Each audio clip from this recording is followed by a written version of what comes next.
ఎండాకాలం వచ్చేసింది.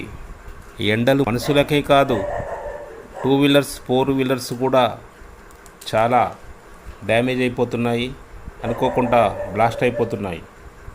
ఎండలో పార్కులు చేస్తే కారు కానీ బైక్ కానీ హెవీ వెహికల్స్ ఒక్కసారిగా మంటలు ఎగిసిపడటం మనం చూస్తున్నాము. అలా జరగకుండా ముందు జాగ్రత్తగా మనం ఏం చేయాలని ఇప్పుడు తెలుసుకుందాం. కంటికి పెట్టుకునే సన్ గ్లాసులు వాడేవాళ్ళు పార్కింగ్ చేసినప్పుడు కారులో డాష్ బోర్డుపై ఆ అద్దాలు పెట్టరాదు. ఎందుకంటే ఆ అద్దాలు భూతద్దంలా పనిచేసి అగ్ని ప్రమాదం జరిగే అవకాశం ఉంది. సెంట్లు, రూమ్ స్ప్రేలు మరియు స్పిరిట్స్ బాటిల్స్ ఇలాంటి డబ్బాలు లేక బాటిల్స్ కూడా వెనక సీట్ కింద కానీ లేదా కార్లలో కానీ పెట్టకండి, పేలే ప్రమాదం ఉంది. లైటర్లు వాడేవారు కూడా వెహికల్స్లో వదలరాదు.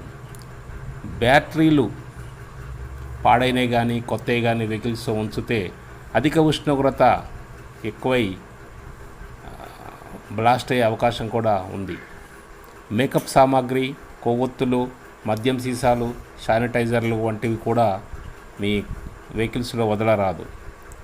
ఎండలో పార్క్ చేస్తే ట్యాంకులోని ఇంధనం వేడెక్కి ఆవిరే గాలిలో కలిసిపోతుంది. అలా మీరు లాస్ కావాల్సి వస్తుంది. వాహనాలలో నాణ్యత లేని వైరింగ్ వాడటం వలన కూడా నిప్పురవ్వలు వచ్చి మంటలు వచ్చే అవకాశం ఉంది. పెరుగుతున్న ఉష్ణోగ్రత కారణంగా వాహనాలు ట్యాంకులో సగం వరకే ఇంధనం నింపుకోండి. నిండుగా నింపితే ప్రమాదం జరిగే అవకాశం ఉంది. ఎక్కువగా మీ వెహికల్స్ నీడలోనే పార్కింగ్ చేయండి. దూర ప్రయాణం చేసేవారు మధ్యలో బండి ఆపి కొద్ది సమయం విశ్రాంతి ఇవ్వండి. మీరు విశ్రాంతి తీసుకోండి. మీ వెహికల్స్పై కప్పే కవర్లు దళసరిగా ఉండేటట్లు చూసుకోండి.